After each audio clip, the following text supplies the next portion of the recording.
going on, dudes and dudettes? Yes, it looks like now ex-Duke forward Sean Stewart has entered the transfer portal, only staying 1 year after his freshman season.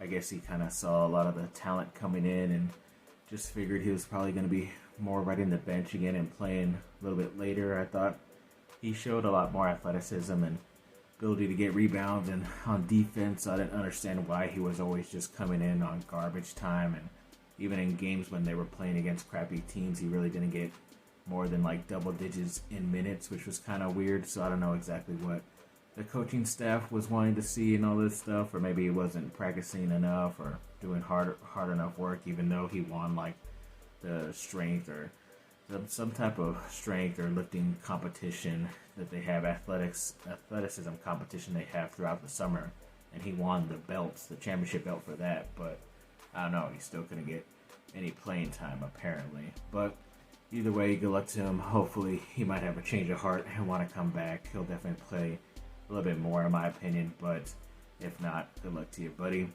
And then that Syracuse Maliq Brown player we talked about pretty recently, apparently after his visit to Durham, he has committed to transfer to Duke, which is pretty awesome because he's basically a stat sheet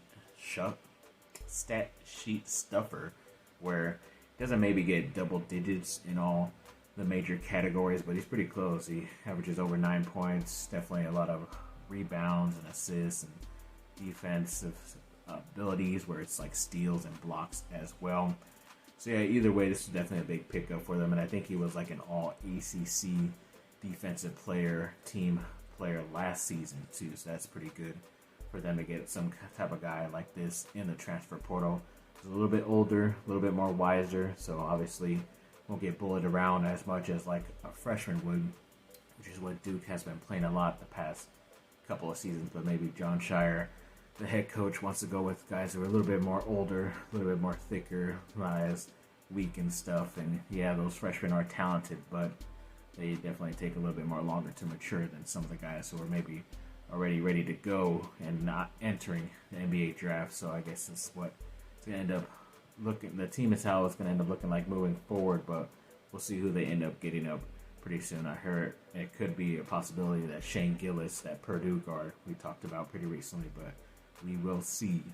And the Duke spring football game happened on Saturday as well. I believe the offense only had like 16 and the defense had around 24. I don't know if they do it like USC where the defense already gets a certain number of points and then certain like takeaways or defensive touchdowns they have gets added on to that already higher number. But either way, once again, both my teams doing very well on defense, which I guess is nice. Even saw a nice touchdown play for Malik Murray to, I believe, Jordan Moore. Could be wrong, but one of their talented receivers. So it's looking pretty good so far for them. Hopefully they get a couple more solid transfers and guys coming into their 2024 recruiting class as well.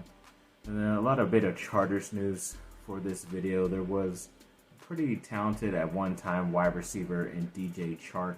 Was probably more well known when he was with the Jacksonville Jaguars. I believe him and the Chargers recently visited, so I don't know exactly if a contract was talked about or maybe they're just going to wait until after the draft. You never know, especially if they do have a spot.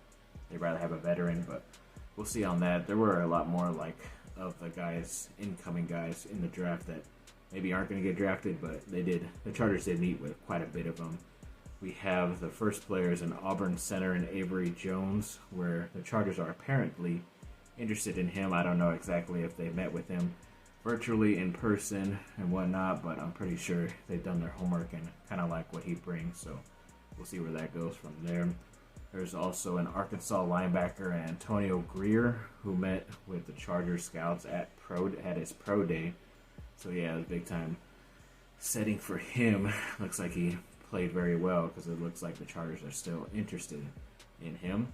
And then the other player is a TCU tackle, Brandon Coleman, who I believe visited the Chargers with his like 30 team visiting abilities or something like that each player gets, or some, I don't know what the heck they officially call it, but basically every player is allowed to visit every team, or at least 30 of the teams in the NFL officially.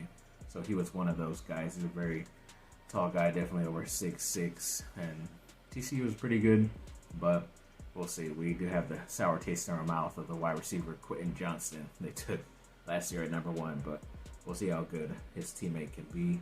And then I think there was also one more player, an Appalachian State linebacker, Andrew Parker, apparently met with the LA Scouts at his pro day as well. So Appalachian State has had some pretty talented players here and there on both offense and defense. It's a nice program to get a diamond in the rough, a nice gem out there in the draft, or maybe as an undrafted player. So we'll see how many of these guys they pick up, but there's a lot of names that I don't usually see on mock drafts or anything like that. So this must be a bunch of like undrafted guys, but either way, they look pretty tough and pretty proven. Some good schools out there on the list. So like I always say, we will see.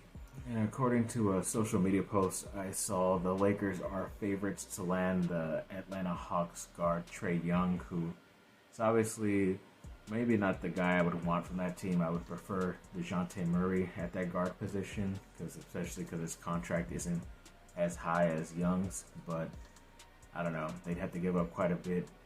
After seeing, I guess I get into that right now soon. I was already getting into what happened in Game 1 versus Denver, but I just don't think they should go all in on a guy who really can't play defense and has been pretty injury riddled the past couple of seasons and just really isn't that big of a guy. So especially playing at your point guard position, and he's kind of lost his great shooting and scoring ability as of late. But either way, hoping they make some of the right choices out here in this summer coming up. And then apparently the Lakers put out a post saying that LeBron has averaged 25 plus points a game per season ever since he's been in the league, which is pretty crazy. It's like 20 seasons averaging that crazy amounts, and especially if he's still doing it now.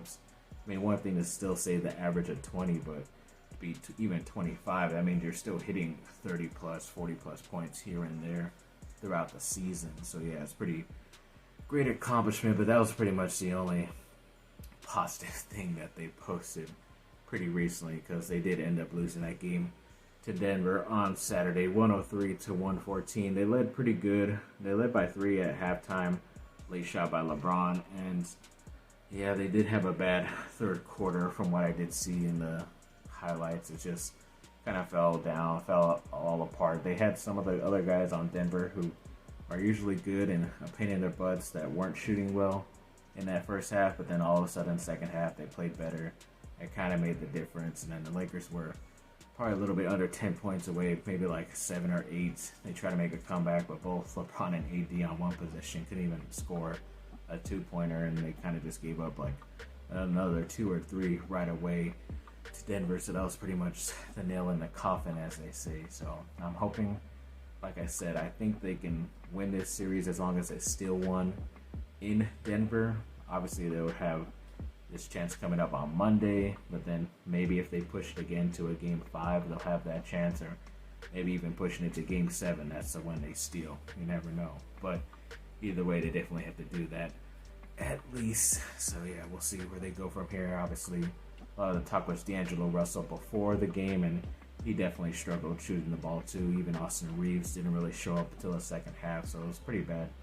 A lot of those guys, especially like Reeves, I'm kind of like thinking now that the Lakers need definitely a very talented player, a star player that's probably 6'7", 6'8", and above, who they can trade for. I would say don't bring back Russell, especially if he's going to ask for a big contract, unless he picks up his player option. Then I think you could trade Reeves, because yeah, Reeves has been a nice story, but I don't think he can really be your third best player, in my opinion. And it's really hard for them to get somebody else if his contract and D'Angelo Russell's contract is on there as well. So I guess we're going to have to make some big time movements and adjustments this summer. But that's the way I'm thinking already, just seeing how they've been able to, how they have not been able to do anything against Denver. It's definitely a team you have to match up. They average like 6'9" to 6'10", 6'11" on like at least three guys. And you're having, Austin Reeves try to guard one of them. He always gives up a rebound, so that's always tough. But I think they did say that Christian Wood is most likely going to return. I don't know exactly if it's the next game or once they're in LA. Don't know exactly, but that could help him out because he's a 6'10 player. Not really quick, but as long as he has size and length out there, should be a nice bonus for the Lakers. So we'll see how they do tonight as you're watching this on Monday. Thanks for watching, people. Like and subscribe. Comment down below. Let me know what y'all think. Have a great rest of your day.